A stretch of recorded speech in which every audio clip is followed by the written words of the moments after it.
பேச தமிழ் ஆபேச நேயர்களுக்கு வணக்கம். இன்று நம்மோடு ஜேவிசி ஸ்ரீராம் அவர்கள் இணைஞ்சிருக்காரு. சமீபத்தில் நடந்து முடிந்த பீகார் தேர்தல் குறித்து பல்வேறு கேள்விகள் அவர்கிட்ட கேட்கலாம். சார் வணக்கம். வணக்கம் சார், முதல்ல வாழ்த்துக்கள். தொடர்ச்சியாக 3வது தேர்தல் நினைக்கிறேன். மகாராஷ்டிரா, டெல்லி, அதுக்கப்புறமா இப்போ பீகாரையும் சரியாக கணிச்சிருக்கீங்க. அதுக்கப்புறமா 2 நாள் நீங்க பாத்திருப்பீங்க சார், ட்விட்டர்ல நிறைய ட்வீட்ஸ். அதுல நான் நினைக்கிறேன், ஒரு ஓட் ஷேரா பார்த்தோம்னா ஓட் ஷேரின் அடிப்படையில அதிகமாக ஆர்ஜேடி தான் வாங்கியிருக்காங்க. ஆனா பாருங்க, தேர்தல் கமிஷனை விலைக்கு வாங்கி பாஜகவுக்கு அதிகமாக சீட்டு வர்ற மாதிரி செட் பண்ணிட்டாங்க. இதெல்லாம் நம்புற மாதிரியா இருக்கு அப்படின்னு நரேட்டிவ்லாம் பார்த்திருப்பீங்க.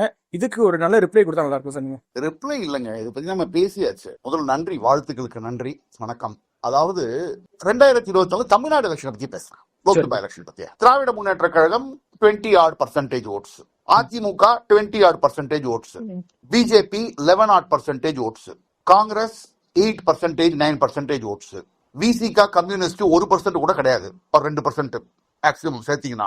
ஆனா அதிமுக 0, பாஜக 0, விசிகா 2, சிபிஐ 2, சிபிஐஎம் 2, காங்கிரஸ் 9. 40க்கு 40 அடிக்கலையா? 39க்கு 39 பாண்டிச்சேரி சேர்த்தா 40க்கு 40 அடிச்சாங்கல்ல. Vote share to seat share கன்வர்ஷன்ல முதல்ல நீங்க பார்க்க வேண்டியது கண்டெஸ்டிங் சீட் எவ்வளவு.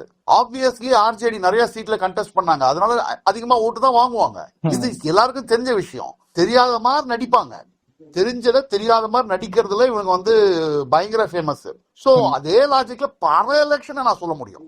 பல எலெக்ஷன்ல இதே வார்த்தையே சொல்ல முடியும் நமக்கு. ஓகே, சோ இது ஒரு தேவையில்லாத ஆணி. இது உண்மை என்னன்னா, எழுத்தாப்புல ஒரு நல்ல கூட்டணி இருந்தது. இந்த பக்கம் கூட்டணி கிடையாது, கூட்டணியே கிடையாது. சும்மா எல்லா இடத்தையும் தனித்தனியா 12 இடத்த அவங்களுக்குள்ளேயே போட்டிக்கிட்டாங்க. அதனால அதாவது ஒரு தோல்வியிலிருந்து கத்துக்கணும்னு ஒரு எண்ணம் கிடையாது அவங்களுக்கு, காங்கிரஸுக்கு. 2024 தேர்தல ஒரு பின்னடைவு ஏற்பட்டது. ஏன் ஏற்பட்டது, எதுக்காக ஏற்பட்டது, எப்படி ஏற்பட்டது அப்படின்னு தப்புன்னு புரிஞ்சுக்கிட்டு ஹரியானாலேயே ஒரு கேம்பெயினை மாத்தினாங்க, மகாராஷ்டிரால கேம்பெயினை மாத்தினாங்க, டெல்லியில அவங்களே ஹோப்பே இல்லாம இருந்தாங்க. நான் ஆக்சுவலா சொல்லணும், நான் பெருமையா சொல்லிக்க விரும்பல. டெல்லியினுடைய கேம்பெயின் நரேட்டிவ் ஆக்சுவலா நவம்பர் எண்டு, நான் மகாராஷ்டிரா எலெக்ஷன் முடிச்சுட்டு வந்த உடனே பல ஆர்எஸ்எஸ் லீடர்ஸும் பிஜேபி லீடர்ஸும் கிட்ட கேட்டாங்க, இது சான்ஸ் இருக்கா நமக்குன்னு. இருக்கு அப்படின்னு சொல்லிட்டு எந்த மாதிரியான கேம்பெயின் எடுத்துன்னு போகணும், நரேட்டிவ் எடுத்துன்னு போகணும், எல்லாமே நான் எடுத்து கொடுத்தேன். பீகார்ல தான் தேவையில்லை, ஏன்னா அவங்களுக்கே நிறைய தெரியும், நம்மளை விட நல்லா தெரியும், அவங்க கான்பிடென்டா இருந்தாங்க. அப்படியே போச்சு. சரி, இப்போ பீகார்ல நீங்க களத்துல இருந்திருக்கீங்க, அதனால உங்களுக்கு கேட்கறேன். என்னன்னா, பீகார்ல மக்கள் சரியாக வாக்களிக்கவில்லை. அதாவது அங்க ஓட்டு போட்டுட்டு வேலை வாய்ப்புக்காக மற்ற மாநிலங்களுக்கு போறாங்க பாருங்க. அப்ப எதற்காக ஜேடியு பாஜக கூட்டணிக்கு வாக்களிக்க வேண்டும்? சோ அவங்க ஓட்டு போடுறத போட்டுட்டு அதாவது சரியான வளர்ச்சியை பாஜக ஆட்சி அங்க கொடுக்கவில்லை அப்படிங்கிற ஒரு நரேட்டிவ் இருக்கு இல்லையா? யாராவது சொன்னாங்கன்னா போய் பார்க்க சொல்லுங்க சார், ஏர்போர்ட் போய் பார்க்க சொல்லுங்க, பாட்னா போய் பார்க்க சொல்லுங்க, பெகுசராய் போய் பார்க்க சொல்லுங்க, ரோட்ஸ் போய் பார்க்க சொல்லுங்க. அங்க இருக்கிறவங்க சந்தோஷமா தாங்க இருக்காங்க. இப்ப தமிழ்நாடு, நான் தமிழ்நாட்டை சேர்ந்தவன் தான். நான் ஹைதராபாத்துக்கு எதுக்கு வந்தேன்? வேலை வாய்ப்புக்காக. டெல்லி ராஜகோபாலன் டெல்லி ராஜகோபாலனே பேர் வச்சுட்டு அவர் தமிழ்காரர் தான். அவர் எதுக்காக போனாரு? சேகர் ஐயர் அவர் எதுக்காக போனாரு வெளில? இன்னுமே பீகார் வளர்ச்சி இல்லைன்னு ஒரு வளர்ச்சி இல்லைன்னு கிடையாதுங்க, வளர்ச்சி இருக்கு. அங்க வளர்ச்சி கொஞ்சம் ஸ்லோவா தான் இருக்கும். There are a lot of problems for that state. Landlocked ஸ்டேட்ல எப்போதுமே உங்களுக்கு பிரச்சனைகள் இருக்கும். உங்களுக்கு இண்டஸ்ட்ரீஸ் ஈஸியா செட்டப் பண்றது கஷ்டம். உங்களுக்கு போர்ட் வேணும். உங்களுக்கு தமிழ்நாடு, மகாராஷ்டிரா இந்த மாதிரியான மாநிலங்கள்ல உங்களுக்கு வளர்ச்சி அதிகமா இருக்குன்னா அதுக்கு access to port is also there. உத்தரப்பிரதேஷோ, ராஜஸ்தானோ, மத்திய பிரதேஷுக்கோ இங்க பிரச்சனை. ஏன் தமிழ்நாடு, ஆந்திரா, கர்நாடகா, மகாராஷ்டிரா, குஜராத் இவெல்லாம் டாப் பண்ணுவாங்க எப்போதுமே. ஏன்னா there are some strategic locations which are there. இப்பதான் உங்களுக்கு ஏர்போர்ட்டே வந்துகிட்டு இருக்கு நல்லா. லாஸ்ட் டைம் 2020 நான் போகும்போது ஏர்போர்ட் மோசமான ஏர்போர்ட் பாட்னா, அது எவ்வளவு பரவாயில்ல.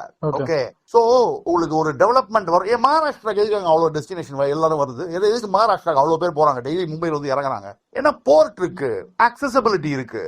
உங்களுக்கு இண்டஸ்ட்ரீஸ் வரணும்னா அதுக்கு தகுந்தாப்புல நிறைய விஷயம் ஆகணும். ஓகே, உங்களுக்கு புனேலயும் ஆட்டோமொபைல் ஹப் இருக்கும், அதுக்கப்புறம் குர்காவ்லயும் இருக்கும், சென்னையிலயும் இருக்கும். சோ இதெல்லாம் நிறைய விஷயம் பார்த்து தான் பண்ணணும் நீங்க. சோ அடுத்த 5 ஆண்டுகள் இன்னும் பீகாரினுடைய வளர்ச்சி அடுத்த கட்டத்துக்கு போகும் என்று எதிர்பார்க்கலாங்க. ஏன்னா பிகாஸ் நிதிஷ்குமார் 20 வருஷமா ஒரு ஸ்டேபிள் கவர்மெண்ட் கொடுத்திருக்காரு.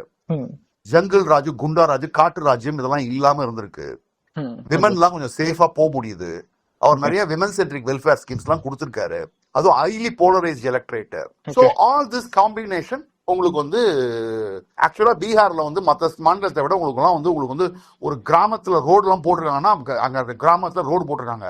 Okay. ஜல்ஜீவன் திட்டம் நல்லா இம்ப்ளிமெண்ட் பண்ணிருக்காங்க. சோ நிறைய விஷயம் பீகார்ல பண்ணிருக்காங்க, நிறைய விஷயம் பண்ண வேண்டியிருக்கும், இன்னும் பண்ண வேண்டியிருக்கும். அது பண்ண வேண்டிய இடத்துல நிதிஷ்குமாரும் என்டிஏவும் இருக்கு. அது பண்ண மாட்டாரு, நம்பிக்கை கிடையாது தேஜஸ்வி, அதனால அவர் தோற்கடிக்கப்பட்டார். சரி, இப்போ எது நடந்தாலும் இப்போ முன்னாடி இவிஎம் சொல்லிட்டு இருந்தாங்க, இப்போ எலெக்ஷன் கமிஷன் சொல்ல ஆரம்பிச்சிட்டாங்க. துருவ்ராத்தியோட ட்வீட் பார்த்திருப்பீங்க, இன்னும் நிறைய இந்த மாதிரி சோஷியல் மீடியா இன்ஃபுளுசர்ஸ் சொல்லிக்கிறவங்க, what is the use of winning an election when the half of the population knows it's already compromised? Election சொல்லுங்க சார். நான் டைம்ஸ் நோல பிரைம் டைம்ல நான் வந்து காங்கிரஸ் கிட்ட கேட்ட ஒரே ஒரு கேள்வி. சொல்லுங்க சார். நான் வந்து அகில இந்திய அளவுல பல மாநிலங்கள்ல நான் கிரவுண்ட்ல ஒர்க் பண்ணக்கூடியவன். ஓகே. நீங்க எந்த மாநிலத்தை வேணா கூப்பிடுங்க, தமிழ்நாடு வேணா கூப்பிடுங்க, பீகார் வேணா கூப்பிடுங்க, சத்தீஸ்கர் வேணா கூப்பிடுங்க, வெஸ்ட் பெங்கால் வேணா கூப்பிடுங்க, எங்க வேணா கூப்பிடுங்க, நான் வரதுக்கு தயார். ஒரு அசம்பிளி கான்ஸ்டியூன்சி இப்போ ஒவ்வொரு பூத்லயும் நீங்க ஒரு 50 ஓட்டு 100 ஓட்டு டெலிட் ஆயிருக்குன்னு காமிங்க எனக்கு, நான் வரதுக்கு தயார். நீங்க ஏசி ரூம்ல உட்காந்து நீங்க வந்து எலக்டோரல் ரோல் இல்ல, அது இல்ல, இது இல்ல, மிஷின் ரீடபிள் ஃபார்மேட்ல எலக்டோரல் ரோல் வேணும்னு கேக்குறாங்க. மிஷின் ரீடபிள் ஃபார்மேட்ல பண்ணி தரதுக்கு எவ்வளவு பேர் இருக்காங்க. என் ஃப்ரெண்ட்ஸே எனக்கு எல்லா பூத் எல்லாமே பிடிஎஃப்ல தான் வரும் உங்களுக்கு, பூத் ரிசல்ட் ஃபார்ம் 20 அது எக்ஸல்ல கன்வெர்ட் பண்ணி கொடுக்கறதுக்கு ஆளுங்க இருக்காங்க. இல்லன்னா ஏஜென்சிஸ் இருக்கு, அவங்க சார்ஜ் பண்றாங்க. there is an agency called lead tech, அவங்க வந்து ஒரு அசம்பிளி கான்ஸ்டியூன்சி 15,000 ரூபாய் வாங்குறாங்க. எல்லா பூத்தையும் உங்களுக்கு வந்து மிஷின் ரீடபிள் ஃபார்மேட்ல எக்ஸல் ஃபைல் கொடுக்குறாங்க. காங்கிரஸ் கிட்ட டெக்னாலஜி இல்லையா, ஐடி டெக்னாலஜி டீம் இல்லையா? ஓகே, சோ ஒன்னு உங்களுக்கு மிஷின் ரீடபிள் ஃபார்மேட்ல, இன்ஃபேக்ட் காங்கிரஸ் லீடர்ஸ் நிறைய பேர் இப்ப மிஷின் ரீடபிள் ஃபார்மேட்ல தான் பிடிஎஃப் வச்சிட்டு இருக்காங்க. எக்ஸல் ஃபைல் தான் பிடிஎஃப் வச்சு ஒன்னும் பண்ண முடியாது உங்களுக்கு. ஒரு காங்கிரஸ் லீடர் கிட்ட போங்க, உண்மையிலேயே அது கூட இல்லாம அவங்க காங்கிரஸ் வந்து கண்டெஸ்ட் பண்றாங்க அப்படின்னாங்கன்னா அது வந்து ஆண்டவனுக்கு தான் வெளிச்சம். ஏன்னா எசென்ஷியல். இப்போ விவிபேட் என்னனும், அந்த ஓட்டர் ஸ்லிப் என்னனும், சிசிடிவி ஃபுட்டேஜ் கொடுங்க அப்படிலாம் கேக்குறாங்களே சார், அதெல்லாம் ஏதாவது பாசிபிலிட்டி? எதுவுமே எல்லாமே இதெல்லாம் வந்து புதுசு எதுவுமே கிடையாது. எல்லாம் பழைய தேஞ்ச டேப்பர் காட்டுறது தான் எல்லாமே. எதுவுமே போய் இங்க உங்களுக்கு உண்மையிலேயே பிரச்சனை அப்படின்னா சுப்ரீம் கோர்ட்டுக்கு போங்க. எதுக்கு எடுத்தாலும் போறீங்க, இதுக்கு ஏன் போக மாட்டேன்றீங்க சார்? இது வரைக்கும் ஒரு வாக்குச்சாவடியிலாவது ரீபோலிங்காக கேட்டிருக்காங்களா சார்? ஒரு வாக்குச்சாவடி, ஒரு ரீபோல் கிடையாது, ஒரு வயலன்ஸ் கிடையாது. முகாமா வயலன்ஸ் எலெக்ஷனுக்கு முன்னாடி நடந்தது. எலெக்ஷன் டேட்ல 2 டேட்லயுமே வயலன்ஸ் கிடையாது. எங்கேயுமே வந்து உங்களுக்கு வந்து பூத் லெவல் ஏஜென்ட் வந்து டெலிஷனுக்கு வந்து ரிக்வெஸ்ட் கேட்கல, எதுவுமே அப்ஜெக்ஷன் ரைஸ் பண்ணல. ஓவைசியே சொல்றாரு, எங்க தொகுதியில 900 ஓட்டர்ஸ் ஒரு பூத்ல வந்து ஒரு 50-60 பூத்ல வந்து மொத்தமா சேர்ந்து 900 ஓட்டர்ஸ் டெலிட் ஆயிருக்கிறதா பார்த்தோம். நாங்க உடனே எலெக்ஷன் கமிஷனுக்கு ரிக்வெஸ்ட் வச்சோம். அந்த ரிக்வெஸ்ட் எலெக்ஷன் கமிஷன் ஏத்துக்கிட்டு அந்த 900 ஓட்டர்ஸ் ஆட் பண்ணாங்க. முடிஞ்சு போச்சு, அவ்வளவுதானே இஷ்யூவே. சரி, நீங்க இந்தியா முழுக்க டிராவல் பண்றீங்க, பீகார்ல எக்ஸ்டென்சிவா டிராவல் பண்ணிருக்கீங்க. 2024 தேர்தல் முடிஞ்ச உடனே நீங்க பாத்தீங்கன்னா மோடியோட இமேஜ் சரிஞ்சிருச்சு, மைனாரிட்டி கவர்மெண்ட் என்று சொல்ல ஆரம்பிச்சாங்க. நீங்க மக்கள்கிட்ட பேசும்போது நரேந்திர மோடி அவர்களை இந்த அடித்தட்டு மக்கள் கிராஸ் ரூட்ஸ் எப்படி பார்க்கறாங்க? அதாவது கிரண், 2024 பல விஷயங்கள் பீகார்ல கடைசி பேஸ்ல நடந்தது. ஓகே, அதாவது என்ன ஆச்சுன்னா, இங்க வந்து நான் வந்து இது ஹிந்தி சேனலும் நிறைய பேசியிருக்கேன், தமிழ் சேனல்ஸ்ல யூடியூப் சேனலையும் பேசியிருக்கேன். பவன் சிங் ஒருத்தருக்கு, போஜ்பூரி சிங்கருக்கு அசன்சோல்ல டிக்கெட் கொடுத்தாங்க. அவர் நான் அசன்சோல் வேண்டாம், நான் பீகார்ல நிக்கிறேன்னாரு. பீகார்ல அகாமடேட் பண்ண முடியல, அதனால அவர் வந்து தனியா கராக்கட்ல களமிறங்கினாரு.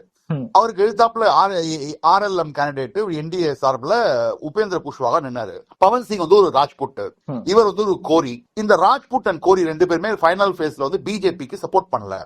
அதனால ஒரு 7 இடத்துல வந்து தோத்து போனாங்க. கராக்கட், பக்சர், சசாரம், அவுரங்காபாத் எல்லாத்தையும் தோத்து போனாங்க. ஓகே, ஆனா எலெக்ஷன் முடிஞ்ச அப்புறம் என்னாச்சு, பவன் சிங் வந்து இந்த எலெக்ஷனுக்கு முன்னாடி திரும்பி என்டிஏ குள்ள வந்துட்டாரு, பிஜேபி குள்ள வந்துட்டாரு. RLM உபேந்திர குஷ்வாகாக்கும் அவருக்கு வந்து ராஜ்யசபா எம்பிசி கொடுத்தாங்க. சோ இந்த முறை போத் கோரி அண்ட் ராஜ்புட் ஓட்ஸ் என்டிஏ நோக்கி வந்தது. அது தவிர மக்களே கில்ட் ஓட்டுன்னு ஒண்ணு இருக்கு. கில்ட் ஓட்டுனா என்ன? ஐயோ நம்ம ஓட்டு போடாம விட்டோமே, மோடிக்கு வந்து நம்ம வந்து 39 out of 40 கொடுத்தோம் 2019, 39 கொடுக்காம 30 ஆயிடுச்சு. அதுக்காகவும் ஓட்டர் டர்ன் அவுட் ஜாஸ்தியாகி வந்து ஓட்டு போட்டாங்க. இந்த கில்ட் ஓட்டு நம்ம வந்து மகாராஷ்டிராலையும் பார்த்தோம், ஹரியானாலையும் பார்த்தோம், பீகார்லயும் பாக்குறோம். சார், இந்த கில்ட் ஓட் மேபி நான் எதுக்காக கேட்கறேன்னா, அடுத்து வெஸ்ட் பெங்கால் வருது. 2019 வந்து 18 தொகுதியில ஜெயிச்சாங்க பாஜக, இப்போ வந்து 12 சுருங்கிருச்சு. இதே கில்ட் ஓட் வெஸ்ட் பெங்கால் இருக்கும்னு நினைக்கிறீங்களா? சென்டிமெண்ட் எப்படி இருக்கும் நினைக்கிறீங்க? இது பாருங்க, west Bengal is different animal altogether. ஏன்னா அங்க ஒழுங்கா சார் நடந்த அப்புறம், ஏன்னா பயங்கிறது ஒன்று ரொம்ப ஜாஸ்தி இருக்கு. 2021 வந்து உங்களுக்கு வந்து பல பேர் வந்து கற்பழிக்கப்பட்டாங்க, பல பேர் வந்து கொலை செய்யப்பட்டார்கள் பாஜக வாக்களிச்சதுனால. அதனால அந்த டயத்துல வந்து நிறைய விஷயங்கள் நடக்கக்கூடாதான் நடந்தது. அந்த பயம் ஒன்றும் இருக்கு. ஸோ அந்த பயம் எந்த அளவுக்கு போகுதுன்னு பார்க்கணும். ஏன்னா மக்களை பொறுத்த மட்டும், பெங்காலில் பொறுத்த மட்டுமும் நான் பிஜேபிக்கு ஓட்டு போடுறேன்னு அவ்வளோ ஈஸியெல்லாம் சொல்ல மாட்டாங்க.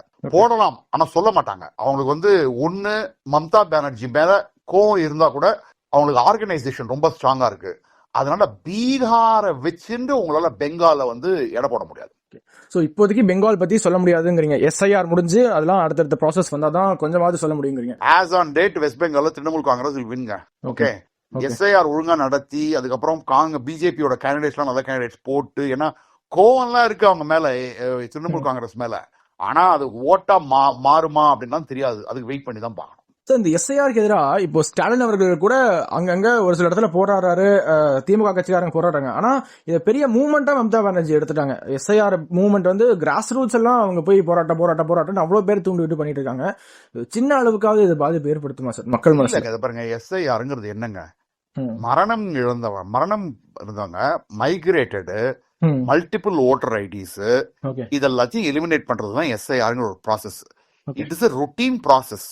இது எலெக்ஷன் கமிஷன் 20 வருஷமா செய்யாதது எலெக்ஷன் கமிஷனோட தவறு. ஓகே, அதை இப்ப செஞ்சிருக்கிறது வெல்கம் மூவ். இது ஏதாவது ஒரு காரணம் கண்டுபிடிக்கணும்ல. தோக்கிறதும் முடிவு பண்ணியாச்சு, அதுக்கு ஏதாவது ஒரு காரணம் கண்டுபிடிக்கணும்ல. தமிழ்நாட்டை பொறுத்த மட்டும் பிஜேபி மேல குறை கண்டுபிடிச்சிட்டே இருக்கணும், சொல்லிக்கிட்டே இருக்கணும். அதுதான் காரணம்.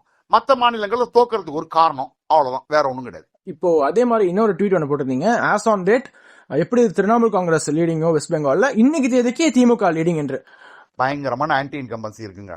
ஓகே, ஓகே, விஜய்க்கு நல்ல ஆதரவு, பயங்கரமான ஆதரவு வந்துட்டு இருக்கு. அதிமுக பிஜேபி அவங்களுடைய ட்ரெடிஷனல் ஓட்ஸ் அவங்க ரிட்டைன் பண்ணிப்பாங்க. ஆனாலும் கரெக்டான அலையன்ஸ் ஃபார்ம் ஆகணும். ஒருவேளை காங்கிரஸ் டிஎம்கே விட்டுட்டு டிவிகே பக்கம் போனாலும் போகலாம். அப்படிங்கிற பட்சத்துல race will become TVK versus ADMK. டிஎம்கேவும் இந்த மும்மணி போட்டி அலைன்ஸ் கரெக்டா ஃபார்ம் ஆன அப்புறம் தான் நல்லா சொல்ல முடியும். ஓகே, பட் இன்னுமே விஜய எல்லாரும் அண்டர் எஸ்டிமேட் பண்றாங்கன்னு நினைக்கிறீங்களா சார்? இல்ல விஜய்க்கு கொடுக்க வேண்டிய அந்த ரெஸ்பெக்ட் கொடுக்குறாங்களா? லைக் எலக்டோரல் அவங்களுக்கு இருக்கக்கூடிய இந்த ஆதரவை அண்டர் எஸ்டிமேட் பண்றாங்கன்னு நினைக்கிறீங்களா? ஆதரவு யாரும் நான் கூட அண்டர் எஸ்டிமேட் பண்ணலையே. இல்ல உங்களை சொல்லல, பொதுவாக அணுகக்கூடியவர்கள். அரசியல் இப்படிதாங்க பண்ணுவாங்க.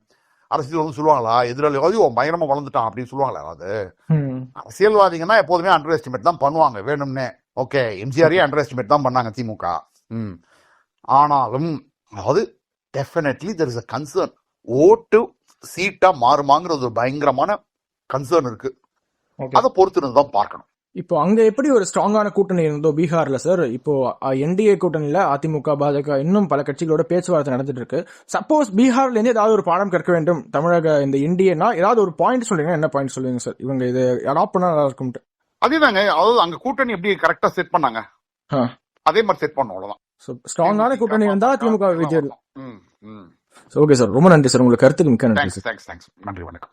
ஆன்டிக்ஸ் கிளாக்னு சொல்லப்படுற பழமையான கடிகாரங்கள் நம்ம பேசு தமிழா பேச அலுவலகத்துல தள்ளுபடி விலையில விற்பனை செய்யப்படுது. தொடர்புக்கு திரையில தெரியுற நம்பருக்கு கால் பண்ணுங்க.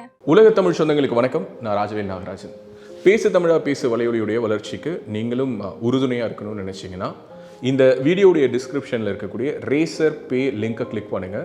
அந்த லிங்க்ல போயிட்டு உங்களுக்கு விருப்பமான தொகையை பேசு தமிழா பேசுவனுடைய வளர்ச்சிக்கு உங்களுடைய பங்களிப்பாக நீங்க கொடுக்கலாம். நன்றி, வணக்கம். பேசு தமிழா பேசு சேனலுக்கு ஆதரவு தந்து கொண்டிருக்கக்கூடிய பார்வையாளர்களுக்கு வணக்கம். அரசியல் ஆன்மீகம்னு மட்டும் இல்லாம இப்போ ஹெல்த்லயும் நம்ம வந்தாச்சு. ஹெல்த் சம்பந்தமான பிரச்சனைகளுக்கும் ஹெல்த் டிப்ஸுக்கும் ஹெல்த் கேருக்கும் இல்ல ஹெல்த் பத்தி ஏதாவது தெரிஞ்சுக்கணும் அப்படின்னு நினைச்சீங்கன்னா ஹெல்த் குரு சேனல் கண்டிப்பா உங்களுக்கு யூஸ்ஃபுல்லா இருக்கும். பேசு தமிழா பேசு சேனலுக்கு கொடுக்கக்கூடிய இதே சப்போர்ட்டை ஹெல்த் குரு யூடியூப் சேனலுக்கும் கொடுத்து அந்த சேனலை சப்ஸ்கிரைப் பண்ணி உங்க நண்பர்களுக்கு ஷேர் பண்ணும்படி கேட்டுக்கிறோம். நம்ம ஹெல்த் குரு சேனலோட லிங்கை டிஸ்கிரிப்ஷன்ல தரோம், மறக்காம செக் பண்ணி பாருங்க.